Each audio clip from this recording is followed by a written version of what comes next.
கார்த்திகை தீபம் வந்தாலே வந்து 3 நாள் விளக்கேத்தி சாமி கும்பிடுவோம். நாளே போயிட்டு விளக்கு எல்லாமே வாங்கிட்டு வந்துருவோம். ஏன்னா வருஷம் வருஷம் ஏத்துற விளக்கும் இருக்கும். இருந்தாலும் வந்து புது விளக்கு வாங்கணும் அப்படிங்கிறதுக்காக வந்து ஒரு 10, 15 விளக்கு வாங்கிட்டு வந்து வச்சுருவோம்.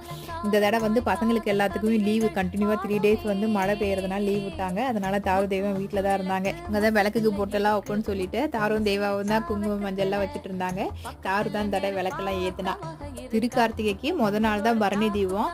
சாயந்தரம் 6 மணிக்கு வந்து நெய் விளக்கு 5 விளக்கு ஏற்றி சாமியெல்லாம் கும்பிடுவோம். மறுநாள் பார்த்தீங்கன்னா திருக்கார்த்திகை அன்னைக்கு எப்போதும் முருகனுக்கு அப்போ கார்த்திகை பொரி அது இல்லாமல் பொரி உருண்டெல்லாம் செஞ்சு நைவேத்தியம் பண்ணி எப்போதும் போல் சாமியெல்லாம் கும்பிட்டுட்டு அப்புறம் தான் எல்லா இடத்துக்கும் விளக்கெல்லாம் ஏற்றணும். மழை லைட்டாக தூரிட்டே இருந்துச்சு. அதனால தான் வாசலில் சிம்பிளாக கோலம் போட்டுட்டு வராண்டாவில் வந்து கலர் கோலம் போட்டிருந்தேன். அப்புறம் தீபம்லாம் ஏற்றிட்டு அப்புறம் பலகாரம்லாம் செஞ்சு சாமியெல்லாம் கும்பிட்டு சாப்பிட்டுட்டு அப்புறம் மறுநாள் பார்த்தீங்கன்னா இதே மாதிரி தான் எல்லா பக்கமுமே வந்து வாசல் எல்லாமே விளக்கெல்லாம் ஏற்றணும். எங்கள் வீட்டில் இந்த மாதிரி தான் கார்த்திகை செலிப்ரேட் பண்ணோம். நாளைக்கு பார்க்கலாம். பாய்.